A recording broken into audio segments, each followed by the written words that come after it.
How is it, sir? Beautiful. Ooh, nice little clean sips there for the audio. Shout out to Sam Lake for those that know who he is. What? He's a game developer, but his entire, like, every time that he does a video or, like, he meets with an actor, like a voice actor or something, yeah, the video of them together is them just going.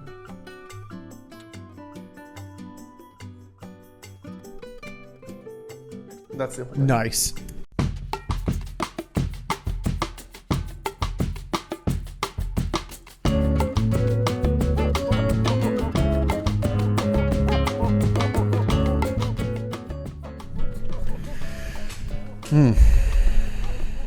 I should make myself coffee.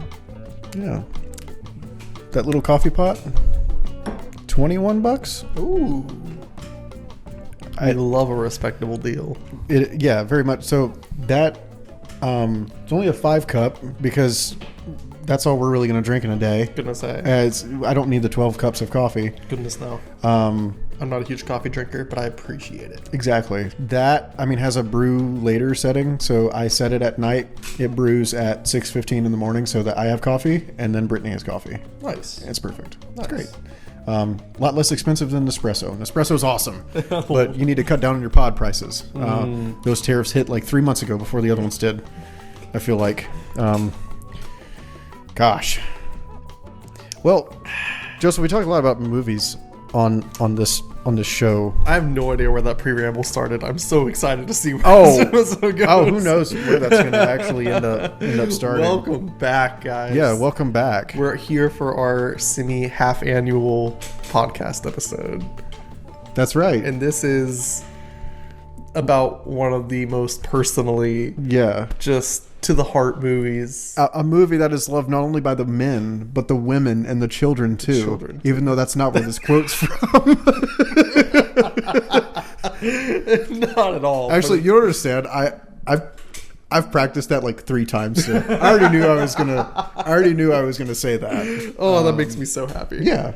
Oh man, Revenge of the Sith. 20 years old today. We're releasing this on... What day are we releasing this? May 19th, right? The actual release of Revenge of the Sith. Or are we going to do it early and do it? You'll see this date pop up on the screen right now. We will see. What's today? The 2nd. I guess we could do it on May the 4th if we wanted to be fast. We could. You know, we'll find out if you're together. Watching this not on... If it's past May the 4th, comment what day we should release it on. Oh, man. Either way, we'll say happy 20 years Revenge We'll re-release May 4th of next year. That's right. We'll re-release. Make a special edition of this. No, and that's... Crazy thing is, think about the passage of time. And I want to talk about that real quick because... You are 28, going on 29. I just turned 28, right?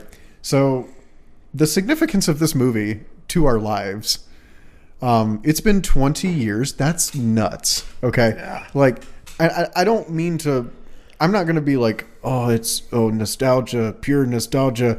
At the same time, this is a movie that both Joseph and I, and as you can see, this is Joseph's poster from when the movie came out. This Who's Your Daddy poster.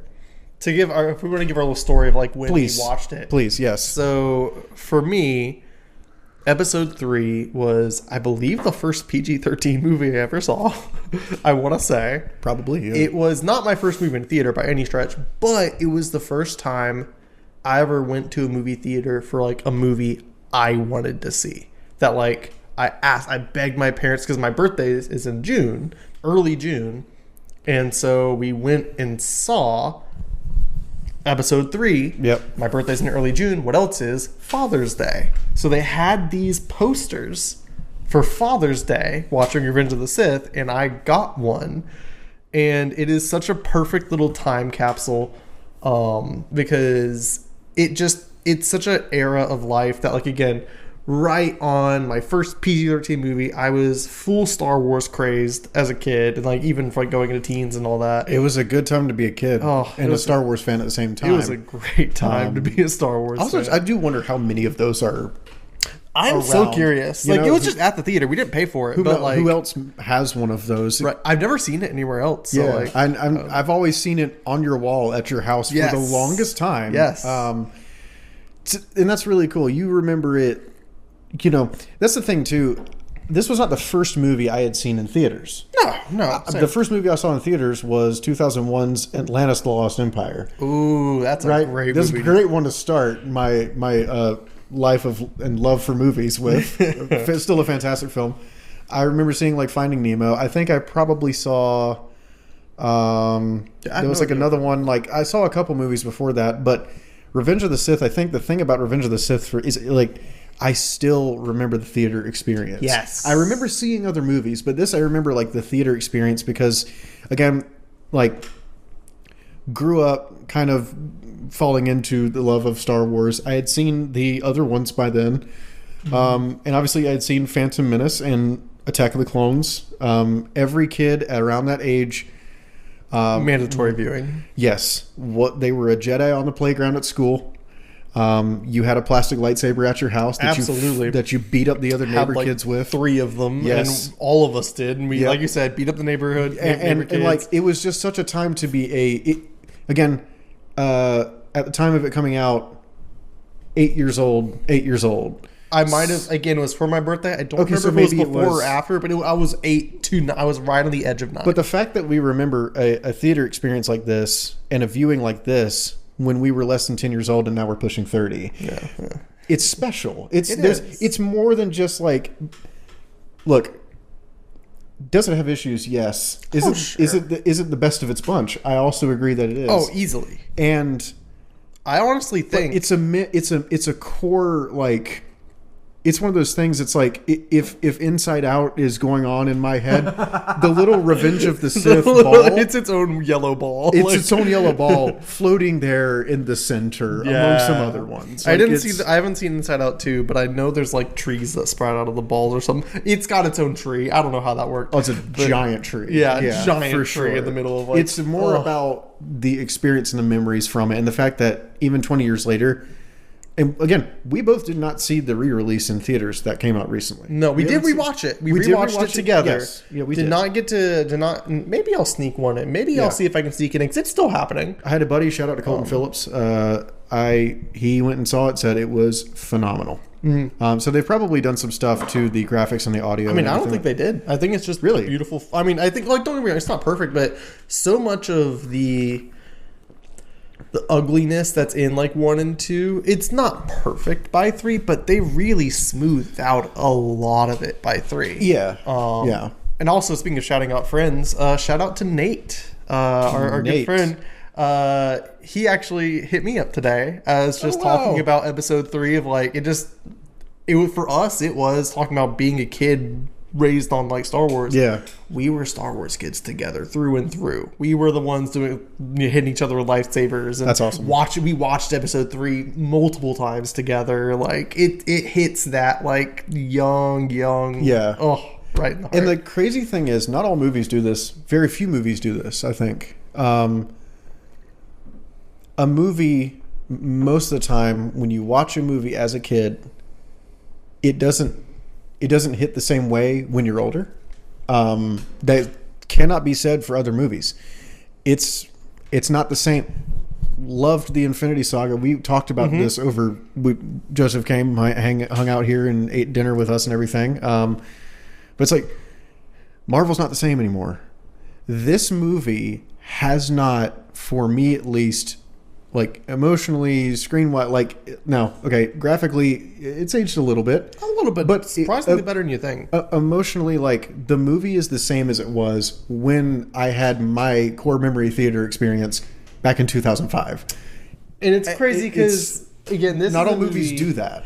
And it's something that I think there's some sort of transcendent thing around it that I don't think is purely nostalgia, because I'm not going to pretend like it has that, the dialogue in some of those final moments that quoted like Obi-Wan Anakin dialogue. I'm not going to pretend that stuff's a masterclass. It's not. It's not great. No. But the two of them once you really get into the meat of it, they sell those moments so well. They do. That even despite some iffy dialogue, the emotion of the height of that moment, the height of the trilogy, honestly, in some ways, the height of the series until you get to like the final finale, it's all there. It's all there, and you feel it. I felt it just the same rewatching it, last month as I did 10 years ago. Yeah, and this is 20. I'm sorry, 20 20. Years, no, 10 years ago was Force Awakens. That's a different story. Different movie. Yeah, it's amazing how different movies can age, despite. And we talked about this before, and we may talk about this, later at some point in another podcast. But the difference between how both of those movies had aged in completely different ways. It's very interesting. It is very interesting. One thing too, we kind of talked about. Say what you want about the prequels. Mm-hmm. We know they're not perfect. Oh, there's a lot of issues. They're far from perfect. They're very flawed. Thing is, some of John Williams' best work is in the prequels. Is in the prequels. Between Duel of the Fates, one of the most beautiful pieces of music that I've heard in my lifetime, at least, is Across the Stars, which is the love theme for probably episode 2? One of the worst love stories ever told in episode 2. But man, was John Williams on. He was cooking. He was absolutely cooking. And so 3 brings all those together. 3 is just an amalgamation of all of those sounds from the first 2. And it's again, there's so much stimuli on screen. There's so many things happening. Like this rewatching for us was okay. We're gonna rewatch this movie we did a couple weeks ago, and we're going to talk about it, which we're doing now. But it was like I was trying to kind of pay attention to the little things that I usually don't pay attention to. Sure. Most of the time when I've watched this movie, it's been I'm going to sit down and watch Revenge of the Sith because I want to, or this is on TV, perfect. Yeah. Like it's been a while since I've sat down and actually watched the movie to try and see things or hear things or notice things that I haven't noticed before. And the score was definitely one of them. But, John Williams, as always, is the kind of the heart of most of the movies he scores for. Absolutely. And that was one thing that stood out to me on this rewatching that didn't before. Absolutely. Something that stood out to me is a kind of comparison to the modern era. And I'm not all doom and gloom about the next generation. I think that happens every generation that, needs to be, we're better, whatever. Yeah. But there was something in me that kind of thought, as we're watching episode 3, and we have 20 years of memories, and there's all this whatever, almost every line in that movie is iconic for some reason or other. Yeah. And so, there's this smile that brings to your face. There's this desire to, say the line with them, whatever. All that feeling is there. And it made me think about, how I feel, it sounds pretentious to say I feel blessed. But, I feel blessed that we have a movie like Episode 3 that is a movie that has story and emotion and these characters that we've come to love and all of that. That gives us those moments. Where I see now, we've begun to chase that feeling of say the line, kind of. We chased it so much. Now, the contrast is the Minecraft movie that just came out. The entire movie, the entire reason it's sold incredibly well, has been this irony-driven meme line quoting thing where the movie doesn't have to be funny or anything. The movie is just a vessel for that same energy, but with none of the depth and none of the beauty that comes from, because that's the thing. Yes, there's his ups and downs, but there's some really beautiful stuff in episode 3. There is. The moment as Anakin's contemplating in the chamber, just forced to sit in the Jedi Council chamber, just sitting and thinking, and you see the sunset over Coruscant. The Mustafar is an incredible work of practical, going back to the miniatures and stuff. That is a mini.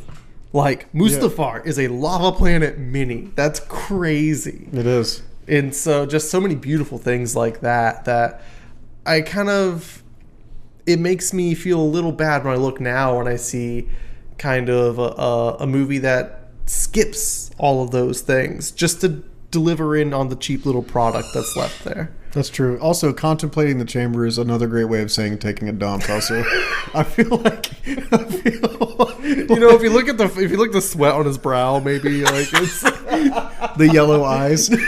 Oh no! No. Anyway, Oh no! Sorry. That as soon as you said that, I was like, I'm just gonna sit on that one until it's my turn to talk. Sit on it. Okay, yeah, sit in the chamber. I had it in the chamber. I was contemplating it in the chamber. Oh, that's going in my lexicon. Anyway. That's for sure. Nice. I'm gonna go contemplate in the chamber. Anyway, Just see me on the toilet 30 minutes later.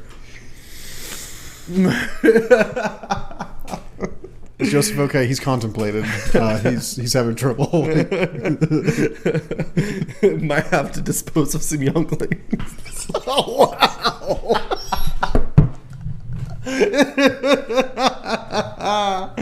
Oh man. Oh, younglings! Wow, Oh. I hated and loved every second of that. That was wow.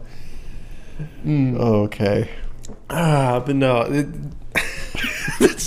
Anyway, The point though is just this movie. It managed to encapsulate so many different things. It's a movie that was following up on movies that I believe were kind of critiqued for being too kiddie because of like Jar Jar and that kind of thing. yeah, And yeah. I think it really did a great job of saying, yes, we are looking at kids and all that, but we're recognizing that this is a mature series. Mm-hmm. Like there is still maturity in the story and what's happening, and we want to make sure that we give this the appropriate kind of feeling that it should there, and everything about, especially the finale, but even how it delivers both ends of it for me. Because you have the seriousness of the final fight, the emotions there and all that. But then, as a kid, there was nothing cooler to me in the world than General Grievous. Yeah, half of the My goodness. half the budget of this movie, George spent on the close-up shot of General Grievous's eyes. Okay. And the other half was Yoda's face. I did not remember how many close-up there's obviously the Grievous Obi-Wan close-up eye shot. Yeah. There's another set in the movie. He does like multiple of these like eye frames. And they're the best shots in the movie. The best shots in the like it's so like the shot of General Grievous's face. You see the veins in his eyes. It's incredible for And 2005. I'm like, but then the next moment you're like, well, that's a blue screen. You can so again, it has its issues, but then that was one of the things that it was talking about that we would notice too. It was like, I think we paused it on one of the close-up shots, and I was like, this is really good. They should be really proud of this. Oh man. And just so many, I think that there's this rule of cool that the prequels had that I think it's hard to kind of bring back without being incredibly kind of cheesy or something. Yeah. That my voice cracked like I was 8 again. I went 20 years back too. But I really hope your voice is not dropping at 8 years old. Yeah, I guess not. It was going higher still. It was impressive. But this rule of cool that like General Grievous just embodies that. He's a 4-armed cyborg lightsaber wielding trained by Count Dooku himself. That was a terrible Grievous voice. It's fine. I don't know what that was, but but at the same time, when he like dies, one of the coolest moments, the flames spurting from his eyes. Yeah. Are you kidding me? Yeah. I was like floored as an 8-year-old. This is the coolest thing I'd seen he in was my like, life. "Oh no, I've been shot." About as good of a Grievous as I did right there. Yep. The one thing we both forgot. Every Grievous has to have a good dying cough. Yeah, and as an asthmatic child, I really leveled with that. It really gave you a character to resonate with. I was like, I like this guy, and then they killed him. No, it's what if Darth Vader also had That's asthma? true. It's a great character boy. Lives with a giant inhaler in his chest. Honestly, needed that when I was young. yeah, there, like you said, rule of cool, right? Which is, I feel like I want to flash that on the screen several times. Rule of cool in Comic Sans. In Comic Sans, yes. Yep. But one thing that people have always, some people have criticized the prequels for this. What the Jedi to me as a kid, it was space wizards, undeniable, unfathomable heroes. Yeah. That are just, their skills are quite literally otherworldly, right? A lot of people did criticize the saber fighting as a little too floaty. I'm gonna tell you right now. I'm be honest with you. In episode 2, I can kind of see it. Sure. Episode 3, the saber choreography is, I think, untouchable. Obi-Wan and Anakin's fight, obviously the most iconic. Also, too, like, you have to give the Palpatine fight credit. The Palpatine fight credit. Ian McDiarmid wanted to do it himself, and we love it for him. He did, yeah, and too, like, but it wasn't bad. He also wanted to do the Mace Windu fight. And also something I'll give credit to that is it's kind of accidental, but because of that, it kind of feels like a tie-in to the sequels because it's like older people fighting in those in like episode 4 and stuff too. Yeah. So it almost like brings this little like. I'm not giving it credit for this, to be clear. No, it's not. But it does create this through line of like what fights can feel like. Yes, it felt very like OG trilogy kind of fight. Yeah. Like, you know, the first lightsaber fight we see in a Star Wars movie, right? And not chronological order, but is the Alec Guinness and Darth Vader fight, and it's iconic. Yes, I love it. A New Hope is iconic. It's so many wonderful things, but yeah. But the saber fight is like. It's two old men. Like, I don't. It is like there's the lightsabers, everything about it, incredible. The emotional. My goodness, literally, they're going. Yeah, it's like, it's not good. It's not, and it's the transition from 4 to 5. 5 is really good. One of the best saber fights in the entire 9 movies. Yes, like. Yes. My goodness, we're not making episode 5 episode, but like, God, it's my favorite. It's my favorite saber fight. But that's one thing is like that's how I've always been going to be critical of the emotional weight in the saber fight in 6 is really good, but I don't think the fight particularly is. Really? Yeah, and we're gonna probably get a lot of flack. I like it, to be clear. I think it's awesome. It's good. I just like I don't think it's better. 5's is better. Yeah, but I like these. As a kid watching the prequels, like the saber fights were just they were just unreal in episode 3. In episode, of course, episode 1 has none of that floaty accusations because it's real. No, because they gave Ray Park a staff and said "flip now," and he did it. Have fun. Go do your thing. We're not going to choreograph this at all. But no, like it just felt so otherworldly and like. I don't know. I think it's awesome. Like all the extra flips and all the extra like it just works for this movie because all this movie does a great job of just building tension, building tension the whole time, and then it culminates in 2 massive fights going on at the same time, and you know forget about the saber work in the Palpatine and Yoda fight. The force work in that fight is incredible. What really sells it. They're throwing like it's the Senate chairs at each other. It's like us going into a church and just throwing pews at each other. Like it's just it's nuts. They're just but the best part is that they do it and they do it symbolically in a way that feels correct to the character. Yes. My favorite thing about that entire fight is Yoda is someone we've seen displayed in like the sequel trilogy in the original trilogy, sorry. Yeah.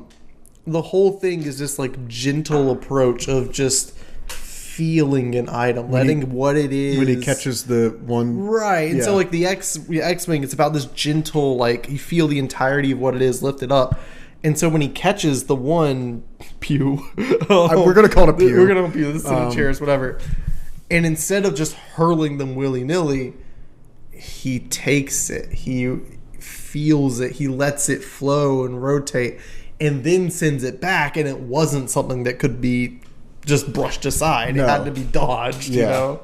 Like, I think there's something really cool about that through line of how each person, you know, there's a lot of love in there. Yeah, it is. It really, I think it brings out the best of all of those characters. I'll always like Ian McDiarmid as Chancellor Palpatine. Like, such an incredible actor. It is genuinely a shame that he is not an actor that's like known beyond Palpatine, because he's awesome. His original seduction of Anakin when Anakin learns that he's a Sith Lord, that whole scene is my favorite of his scene. He just has such that line, you know, the only through me, like, can you achieve the, and it's like, I don't know, it's the way he delivers that line where he just like, he finally comes through. He's always been he's been hiding it, and he was like, oh, I've got it reeled in now. I'm going to sell it. There's nothing left but me now. Like, and it's so perfect. This movie just does a lot right, a lot of service to the prequels as a whole. That sometimes the prequels did not service themselves very well. You know, but this movie just culminates in, it just, I don't know, something just still feels right about these movies. And again, like, there are people out there, I know Star Wars fans, that just hate the prequels.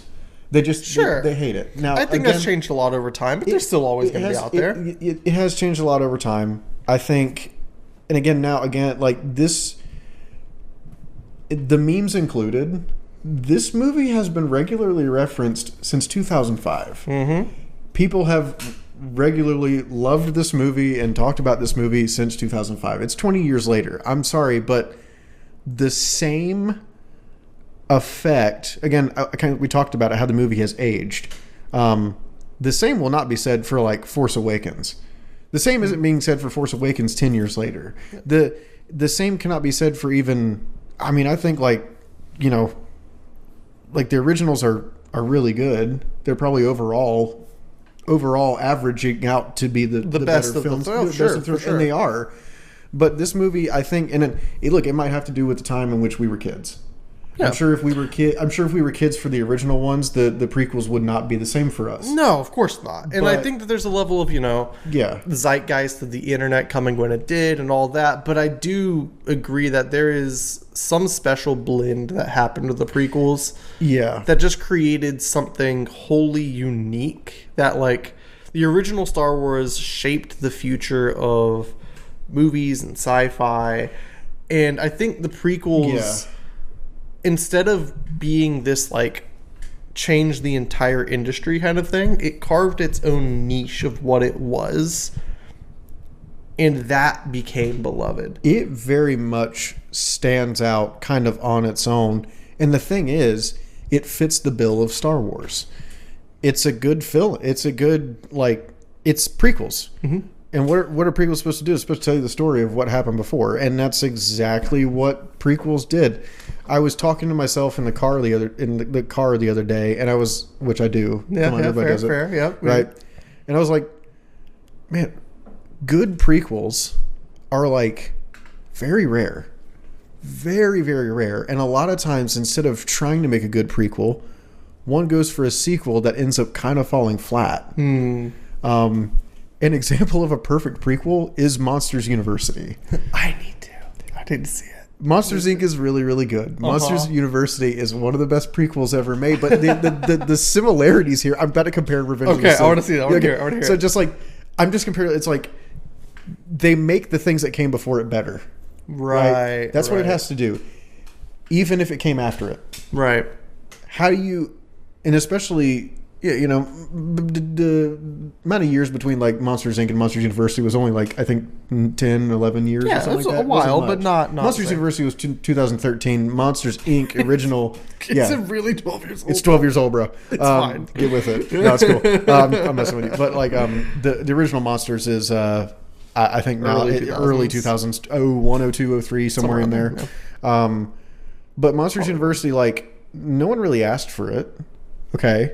But it made it made Monsters Inc. better. It made the relationship between Mike and Sully better. Again, nobody was like, Monsters Inc. is so well written that it's established within 5 minutes of the film. It's like, oh, these guys have been friends for a long time. Right. They've worked here for a while at the biggest company in the monster world. Like, these are the dudes. Yeah. I don't really need to know anything else about them. But then Pixar was like, well, what if you did? Right. What if we talked about them in college? Right. And it's perfect. It's fantastic. Same with this. I don't think anybody, like, when the original trilogy came out, of course, again, I wasn't around then. Okay, it would be another close to it'd be another at least decade and a half before I was a I was a thing. Yeah, so it's like, but I don't know if people always wondered man, I wonder what Darth Vader was like when he was younger, when he was Anakin Skywalker. Right. And they don't, they mention like the Clone Wars. Once. Great throwaway line. A great throwaway line, which is nuts that was 1977, right? Like George already had something in his mind about that. Probably wasn't what we got, but he had something. Yeah, he had something, yeah. But, it was... It's like... There was a... Let's see, 1977 to 2000 or 1999. So it was 20-something years, okay, in between these episodes. And like... Or in between, 6 and when they released 1 and stuff like that. But it's like, I feel like the prequels as a whole, and especially the culmination of episode 3, I feel like it does make the original trilogy better. It does. It does add weight, and it creates a whole story. It creates a whole story, and that's something that I think is one of its greatest achievements. Yeah. Is episode 3 makes episodes 1 through 6 one story. It does. Yes. Because this was actually something back when the sequels were coming out, when 9 came out, I was like, I've never done I've always done the standard watch, 4, 5, 6, 1, 2, 3. I've never done a canonically chronological watch, 1 through whatever. Also, good job on saying that, because I... Canonically chronological? Yeah, yes, that was nice. Canonically chronological. Hey, that's nice. That's not... I'm not even going to try it again. Non-denominational. Yeah. But doing that watch, it really struck me, and some people would probably disagree with me, but I genuinely feel like 1 through 6 tells this perfect, complete story that, like, yes, 4, 5, 6, when honed in on, are about Luke. Yeah. But when you zoom out and look at the saga, the entire saga is about Anakin. It is. And I think this is a thing I have with the later movies is I don't think they continued that tradition. But I think 1 through 6 create this perfect overarching story about Anakin Skywalker. And when you watch them in that order, like, obviously the correct way to watch the original trilogy the first time is just them first. You don't want to have that whatever. Yeah. But the second or third time through, when you watch it chronologically, it just creates a whole new flavor and dynamic to the whole story, because you understand the motivations behind all these characters, and the motivations fit what happens, and you see these characters. Something else I did well, sneaking in, like Bail Organa at the end. Low-key, by the way, like, as an adult looking back, I feel like he's the character no kid is ever going to think about, but, like, the adults know. Bail Organa is the guy. He's the guy. He's got it. He held it together. He's not just... He's the one politician on the side of the Jedi, right? Like, because you have, like, Padme, who is like the young politician trying to fight for what she knows is right. Bail's like the senior politician that is holding to these things and is resisting and, like, whatever. And he has the infrastructure, he has the allies, and it plays through into the original trilogy how, like, he has all these things, and it makes the original trilogy have more impact when you have a little, even though it's not much, you have a little bit more tied into who was it that raised Leia. Oh, he's somebody that died on that planet. Like, that planet, it's not just, her home planet. It's, she had a loving family back home. So again, that's the weight that is established in 3. That's what 3 does. That's what I'm talking about when a prequel makes its predecessor better. Yes. Instantly, look, okay, it's like sad, but it's also like, you're like, whoa, they blew up a whole planet. That's really freaking cool. But now every time I see it, I'm like, bro, that was Bail Organa. Right. Bail Organa just died in that scene right there. That carries so much more weight because that's not Leia's real family. That's not her birth family. Obviously, Real family, for sure. That's been established. Yeah. But it's like, and that was one thing. Say what you want about the Kenobi show. That was one thing I really appreciated because it shows her childhood on that planet. It shows, that they her expertly outrunning.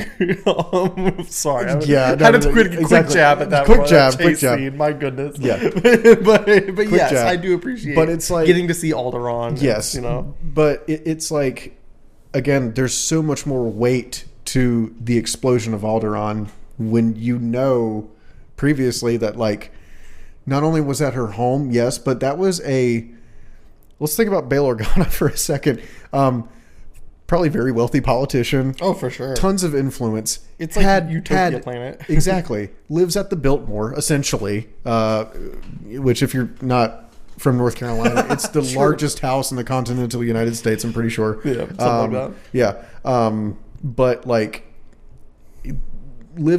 had no reason to do all the things he did. To do all the things that he did. Yes. He could have just... He probably could have had he probably could have just done what the Empire wanted him to do, done what Palpatine wanted him to do as an influential politician, and just stayed the course and lived out a great life. Absolutely. Made boatloads of credits or whatever the heck, right?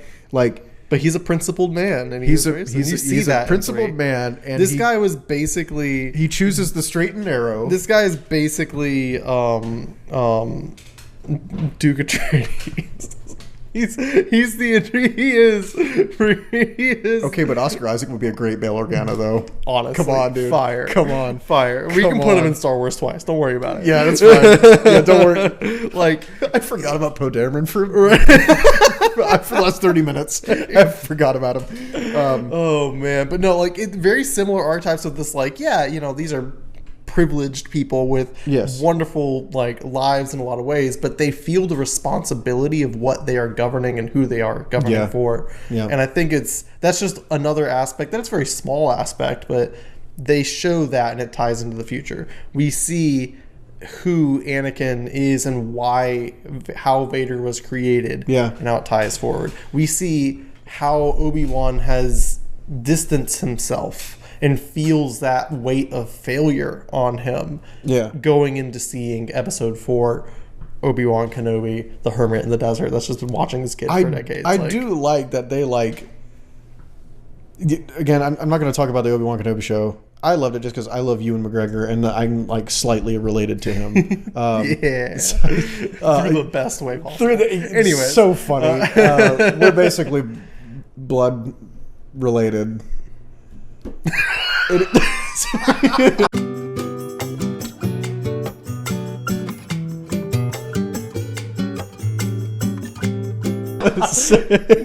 No, actually. No, not at all. Not even close. Not even close. I'm probably more related to Morgan Freeman, honestly, than I am actually. Anyway, two individuals I brought up.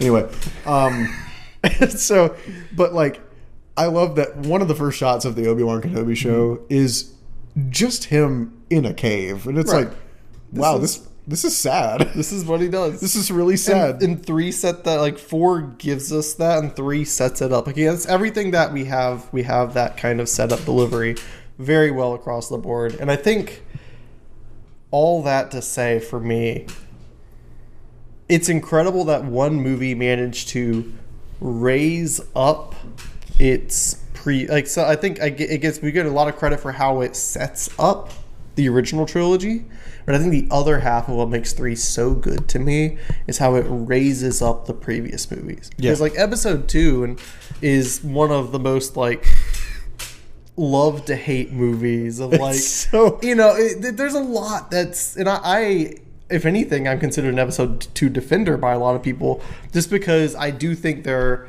a lot about it to love, but like there is undeniably horrific dialogue. The horrific, like, the romance is not. Look, the thing is, Obi-Wan being a detective for half the movie, it's actually Incredible. really good. Yeah. His storyline's really good. Oh my goodness. 2 has so much, like, the political stuff in 2 is incredible. Nobody expected a political detective thriller. Yeah. Well, that's like what it does for half the movie.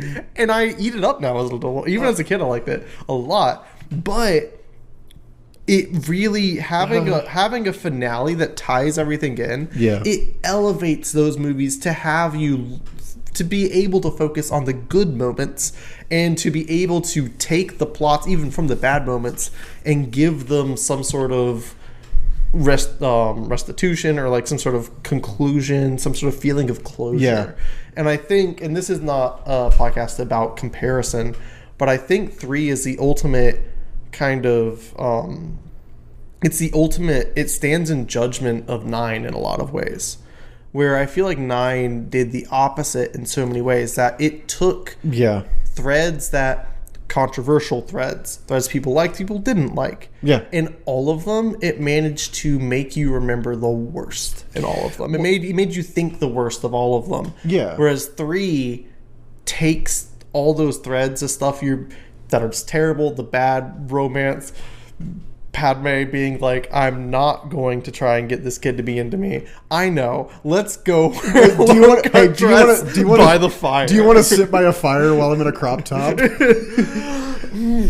want to sit like this by a fire in a crop? Also, okay, all right.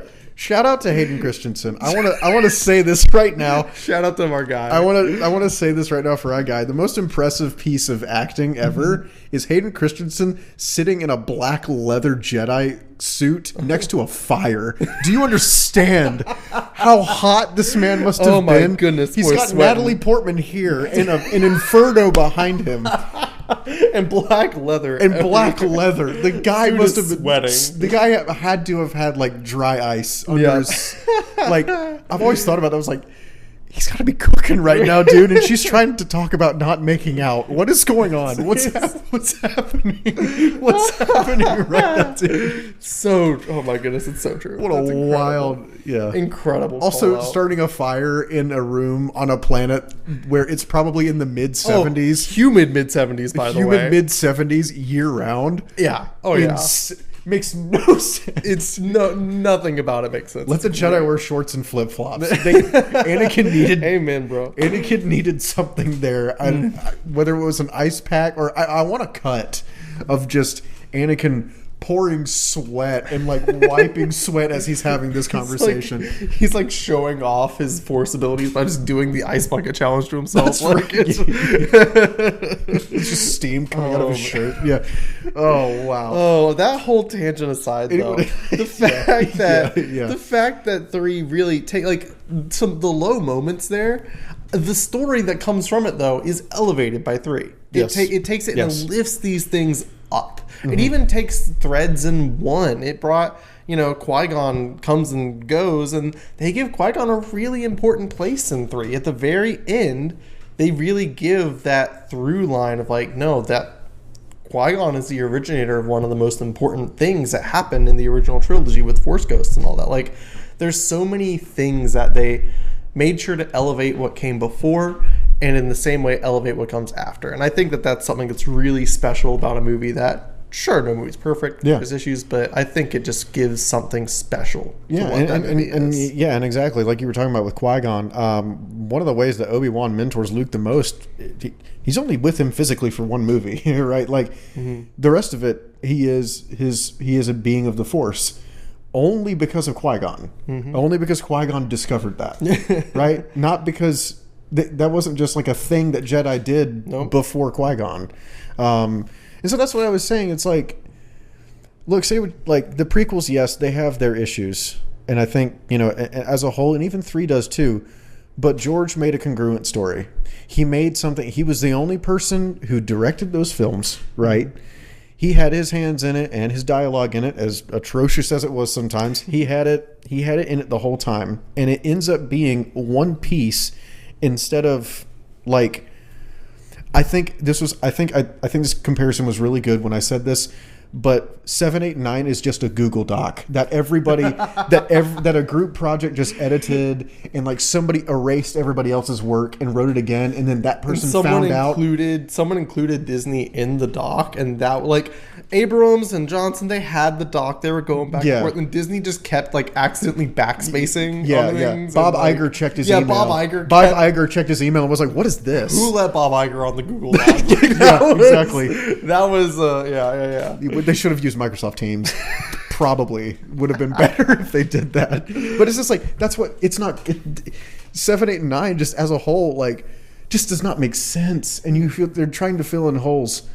1, 2, and 3 never does that. Right. They fill in a part of a story that maybe no one ever asked for, but we have it now, and it works, and it makes what comes after it better. It adds weight, and it just makes it's a congruent story. It is one story. And that's what I was going to say. Even the things people don't like, to this day, there are people that will hate the fact that midichlorians are part of Star Wars lore. Yeah. I get that, whatever. But the movies didn't hear that the audience didn't like midichlorians and then try to backtrack its own statement. It sticks with what it does, and it's a better product for just sticking to what it was already doing than if 3 had tried to fix issues of 2 and 1 instead of just fulfilling what was going to happen anyways. Yeah. And so I appreciate and I love that about it. Yeah, and it was, I'll feel the same about this movie 20 years from now. Amen. You know what I mean? Amen. So it's just it's a special movie. It was a special time in our lives, and I think, I think that's definitely who our daddy is. Who's your daddy? Look at that man. I'm going to keep staring at this. It's great that you have this poster, and I'm also glad my AC didn't kick on, because we'd be toast. We'd be toasted for right. I really was expecting it to fall down. I was going to say it stayed up this whole time, which is we did a good job, like really propping up against. It's not held on. That's blinds. We just tilted it into blinds. Because we're not gonna tape it. That thing is not getting taped. No, by and anything. It's got enough damage as it is. The bottom left here is hanging on by, I'd say, atoms. Like it's that close to falling out, but it didn't. No, we got it. We got it hooked in good. Yeah, but no, the posters of 7, 8, and 9 would not perform this well at all. They'd be in pieces. They probably would have fallen down, and I wouldn't have picked it back up, if I may say so. That's amazing. Yep. But no, I will say, I think that really does just encapsulate a special time in our lives, and kind of it's a cultural moment, and it's something it's hard to find those, especially as like movies become more and more inundated in life.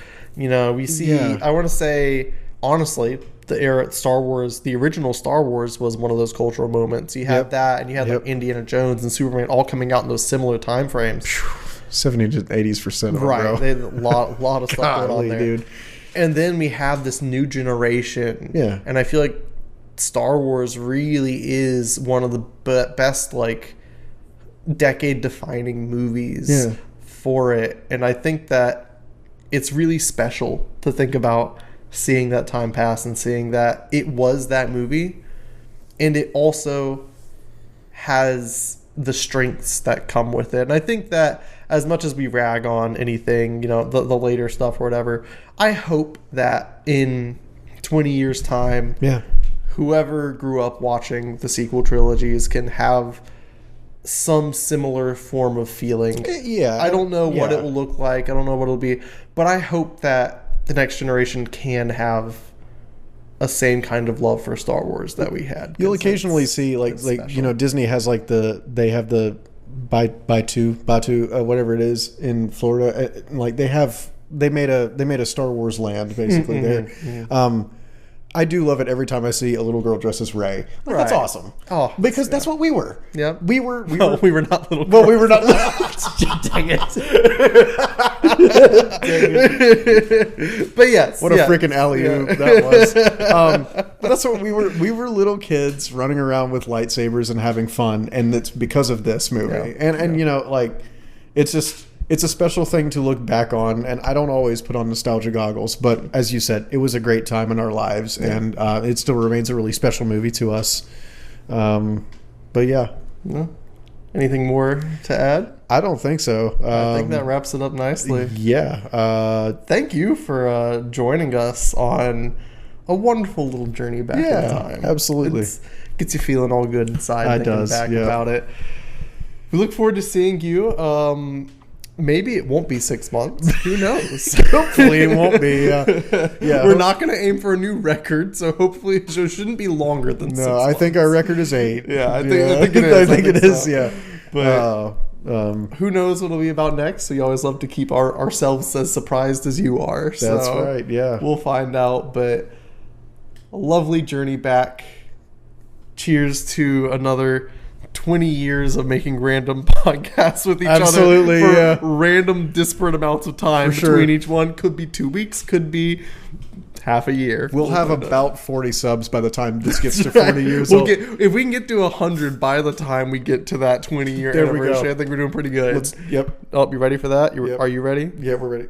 Okay, there you go. I had to warn the viewer that that one's nice. That one's nice up there. That one's real nice. Oh, man.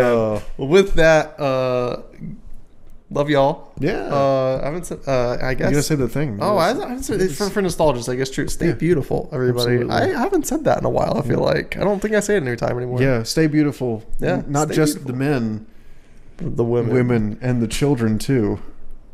That's weird. Everybody. Yeah. Oh, is it? I guess, no, everybody can be beautiful. I guess you probably shouldn't highlight. I don't know. It's a little weird. That's the thing that everybody can't. Not everybody's beautiful, but everybody should try and stay beautiful. Yeah, everybody's beautiful. That's right. Yeah. Something like that. Maybe. Yeah. Bye.